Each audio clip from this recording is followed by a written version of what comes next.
show, and then you get this. Just what did it mean to you to get this, to be inducted, and what do you think tomorrow is going to be like for you? Well, it was extremely humbling when you think about all the athletes that have been through here. Gosh, you can go through the football guys and just be impressed, but when you think about all of athletics, and to be included in that hall is what just humbles me the most. I never thought growing up in Wayzata, Minnesota, that I was just a 3-star kid, with 2 offers and I remember stepping on campus, and I knew about AJ and Bobby and Anthony and those guys. I had no idea about their backups. So you see their backups and you're like, well, I'll never see the field. And so just to look back at that moment, and then, today, it's like, how the heck did this happen? Who'd you get the call from that they told you were going to be inducted? Gosh, what's his name? He's here. I think it's Ron Masajowski. Does that sound right? I think so. I'm terrible. Ron Masajowski? The former quarterback? Yeah. Okay. He called me. And it's funny because I don't answer random numbers. I've been burned too many times by it. So I get a phone call from this, phone number, and I'm like, who's this? And then one of my best friends from high school, Dominic Barber, texts me, and he's like, hey man, Mr. Masajowski is trying to get a hold of you. And I'm like, I don't know who that is, and he's like, well, his son played at Minnesota with Dom. And so he's like, he asked if I can have your number, blah, blah, blah. I hope you don't mind. I'm like, oh, whatever. My wife said, we just call him back. Like, you're so weird about this. So I called back, and he's like, hey, this is Ron from, the Varsity O. And I was like, okay, what's up? What do you need? And he said, hold on, you can't tell anybody for like a month, but, congrats, you're going into the, the Hall of Fame. And I was just floored. And then my wife, of course, she's always right? So she's like, I told you need to start answering the phone. You never know when it's going to be all right. But just completely shocked. Just shocked. And you go through like the shocked phase, and then excitement, and then like the gravity of it all just kind of weighs on you. And then it's always fun I don't really reflect a whole lot on, career and all that. I'm a big future thinker. Drives my wife nuts because I'm always thinking about the next thing. And so to be able to kind of sit and think about memories with teammates and all that stuff has been awesome. So who's your first call after, obviously, your wife found out? Who'd you tell first? Oh, I didn't tell anybody for a while. I kept it pretty quiet. I called my mom and dad. And then my sister and brother. And really, that was it until it came out. I tried to keep it small. Yeah. I actually waited a while to tell my dad, until like probably a week before, because my dad is one of the worst people at keeping secrets. So like he'd be a guy that like would, well, I only told like 4 people and I tweeted it. Like what's the big deal? But it's a really cool thing to be able to share it with everybody this weekend. Are you expecting some of your former teammates, coaches to be here tonight for you? I don't know about tonight. I know tomorrow we have a little get together. I should have a bunch of former teammates there. And, some of them are still working. I know Malcolm texted me last night. Marcus is down, in Cincinnati with Luke. And, but it's fun, man, because those are the guys that deserve a lot of credit for any of my success. Those teammates pushing me, teammates supporting me. Definitely Luke Fickle is probably the most instrumental in my success as a linebacker and as a person, between him and Tress. So Tress called me the other day, congratulated me. It's really cool to kind of hear from everybody, but there's so many people that I could go through and thank and that are instrumental in all of this, so it's fun. Is that where your mind goes, James, to the climb, or do you have fondest memories, or is it all of that, or where? It's all of it. Where are your thoughts right now? Just really like the memories with the teammates, the guys that have, it's not even like specific, it's just the amount of fun you have with everybody in the locker room, the brotherhood that really is Ohio State football. I think Ohio State athletics in general, but especially football, no matter what era you played in. Whenever I run into Cousineau, you can sit and talk to him and reminisce about playing days the same I could with, when I used to talk to Shazier a bunch. It's like literally through the years, there's a respect and a brotherhood about it that we just support each other. and it's awesome. And so that's kind of what it goes to. Obviously, the victories, the big games, you think about a lot. And winning in Austin, Texas. And my first action against Miami, Ohio, and mop-up duty. And then how we got from that in week 1 to playing against Michigan because Bob got hurt and starting against Notre Dame. It's crazy when you just kind of go through the games and reminisce on it all. How much do you miss playing? I know things are going well broadcasting career-wise for you, but does that take away some of you missing the game, or do you still? I don't miss necessarily playing the game anymore.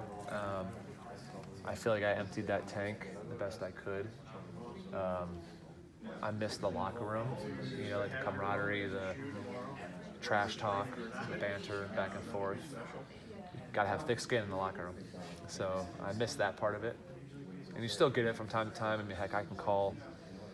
I mean, Chris Long sent me a video message the other day, and it's all about, making fun of me and my color stuff that I did for Arizona State. And then, of course, at the end, it's a compliment. You can't talk to any football teammate. Like, you can't get to the compliment until you get through all the, banter.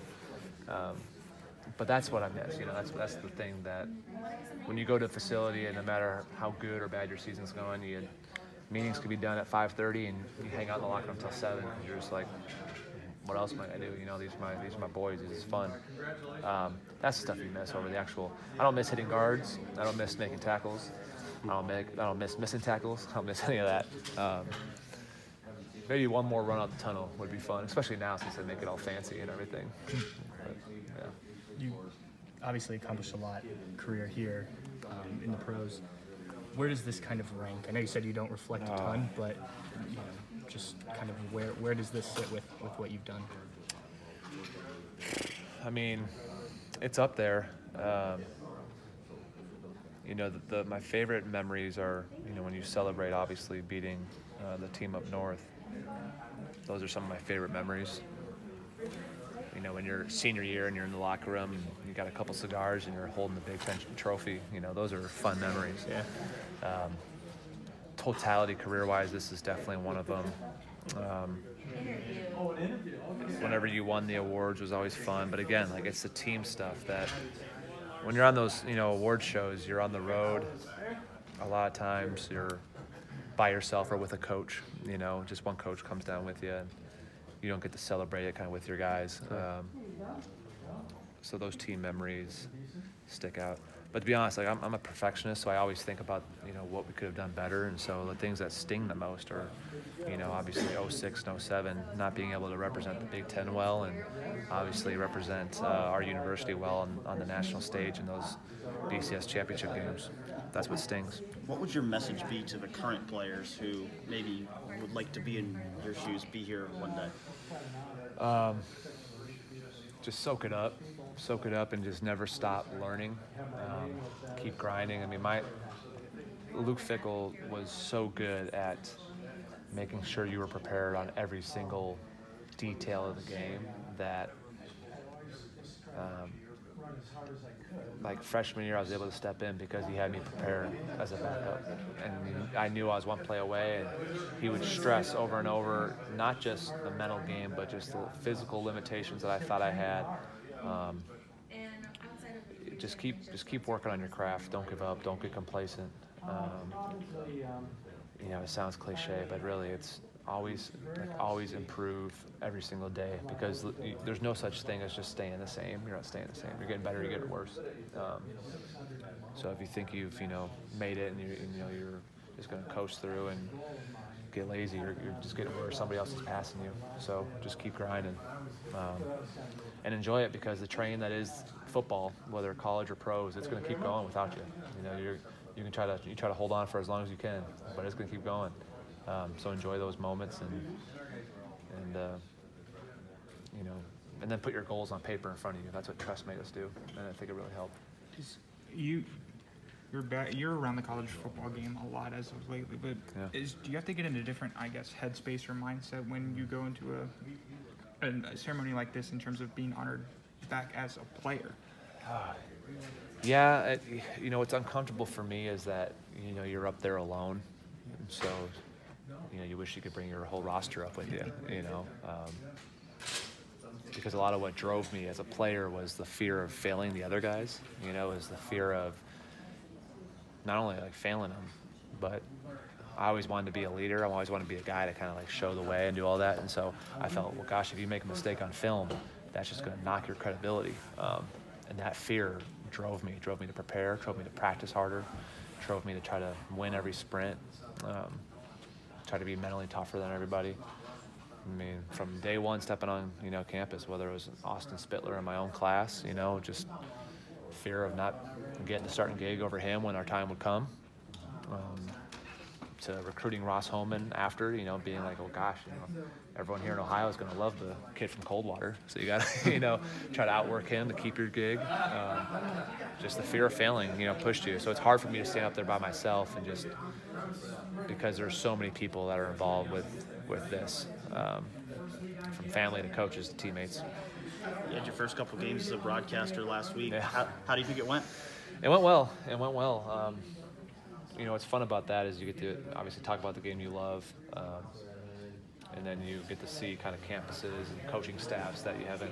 When you play somewhere, I mean, I played at Minnesota twice. I grew up there, so that's probably a bad example. But even when you play at other cities, like I have no idea what, you know, Northwestern's campus is like. You show up and you got a police escort to the hotel, you go to meetings, you eat, and then you go to bed.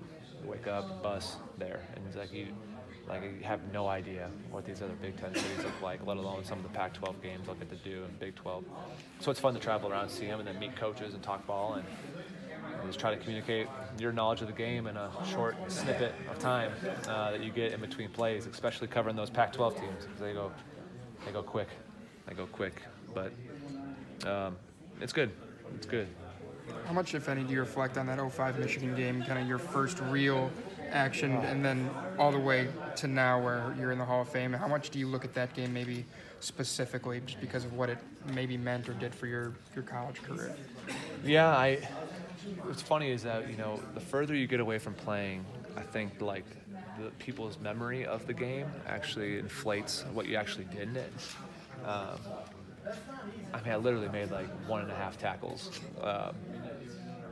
And Buckeye fans have this memory of like, oh, you went in there and killed it. I'm like, well, no, AJ had a heck of a game. AJ had about like 15 tackles or something and a couple TFLs, and I had 1.5.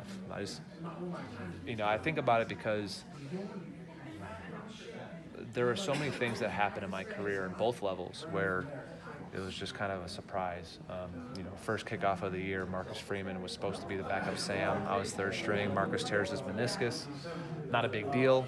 You can come back a couple weeks from meniscus, but he gets staph infection in his knee, so now he's redshirting, and now I'm backup. And you're like, oh, how's that happen? I have no idea. And then I'm just, well, now I'm not scout team. You know, now I'm, you know, actually getting a couple reps of practice. Your responsibility goes up, and then first play of the game, you know, you're in there, and it's just, again, thankful for Fick to have me prepared, because I think once he realized that he was going to have a true frosh backing up Bobby, and I was one play away, he really started to harp on me a lot and made sure that I was prepared. I was scared to death to answer any question wrong, any test. If I got anything, I mean, I was going to get every answer right on that because I was afraid of the wrath of Luke Fickell. What do you think tomorrow is going to be like, being back at the shoe and those fans and everything? Oh, it'll be great. It'll be great. Hopefully, you know, I'm just hoping for a great game from the guys. Hope they can build on last week and then enjoying it with the fam. Anytime I get to go to a game with my wife, and we'll have our oldest daughter there. Hopefully she behaves better this year. Last year we brought her against Illinois when they recognized Katz and I, and she was, take your eye off her for 1 second. She's in the middle of Illinois' punt return on the field. So we're not doing the field thing this time because I don't trust her.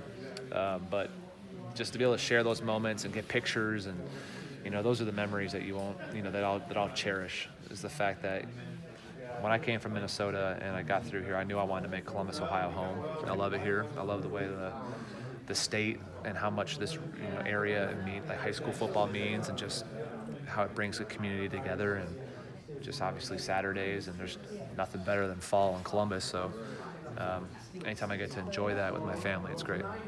What did you think of what you saw from the team in the season opener? Oh, What's kind of your expectations going forward? Well, obviously, I mean, when you play, you think of all the negatives first, right? I can name every missed tackle I made over, most tackles, but obviously you have to limit the explosive plays defensively. I mean, everyone can see that. It's stuff that's fixable when you watch the film. It's either a missed tackle or the first long touchdown run. It looked like Wint got cracked, and you got to crack replace and have a corner out there keeping leverage. But I also know it's hard when you're man coverage. Like, hey, you tell me I have man, I'm running with my man. How am I supposed to know he's not running a drag and he's blocking? Those are things that can get fixed. You just want to see growth this week in that area. And then obviously Haskins' arm it's beautiful. I mean, the way he can throw the football it's just a smooth, effortless motion, and it's fun to watch. And I thought Mike ran really hard, motivated. He ran like a guy who's had to listen to everyone talk about JK for a whole year, and just kind of realized, like, hey, don't forget about me. I have some pretty good production the year before, which is good. It's always healthy competition. Like I've mentioned a little bit to you guys, when